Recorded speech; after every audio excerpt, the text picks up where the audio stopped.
পরীক্ষা 2024। আশা করব তোমাদের গত যে পরীক্ষাগুলো গেছে সবগুলো পরীক্ষা খুব ভালো হয়েছে। আজকে তোমাদের সামনে আমি উপস্থিত হয়েছি ফিক্ক প্রথম পত্রের সাজেশন নিয়ে। আমি তোমাদেরকে যে সাজেশনটি আজকে দিব, এই শর্ট সাজেশন থেকে তুমি পড়ে যাবে। আশা করব এর ভিতরে কমন পড়বে। প্রথমে আমরা আলোচনা করব হজ পর্ব নিয়ে। প্রথম প্রশ্নটা আমরা রাখছি, হজের শাব্দিক ও পারিভাষিক সংজ্ঞা দাও। ফরজ, অজিব এবং নিষিদ্ধ বিষয়ের সময় আলোচনা করো, এটা ভালো করে পড়বা। 2 নম্বর, হাদি কি? হজের কোন প্রকারে অজীব হয় এবং কোন প্রকারে হয় না। 3 নম্বর, আমরা বিবাহ পর্বে চলে যাই। প্রথম প্রশ্ন, শাব্দিক ও পারিভাষিক অর্থে নিকাহ কি আর বিধান শর্ত রুকন সমূহ কি কি। 2 নম্বর, বিবাহ কি? বিবাহ এবং ব্যভিচারের মধ্যে পার্থক্য কি। 3 নম্বর, মুহাররামাত এর সংজ্ঞা দাও। একজনের পুরুষের চিরতরে নিষিদ্ধ এবং সাময়িকভাবে নিষিদ্ধ নারী কারা।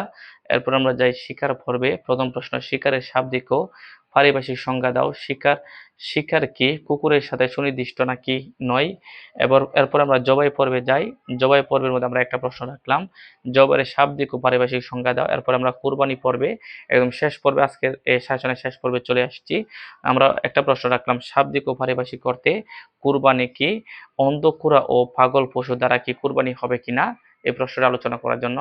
তাহলে ভিউয়ার্স, তোমাদেরকে আজকে যে আমি সাজেশনটা দিছি, এই সাজেশন থেকে তোমরা কেমন কমন পাও আমার এই ভিডিওর কমেন্ট বক্সে তোমরা জানিয়ে যাবে। ফিকো প্রথম পত্র পরীক্ষার জন্য শুভকামনা জানিয়ে আজকের এই সাজেশনটি এই জায়গায় শেষ করলাম। আসসালামু আলাইকুম।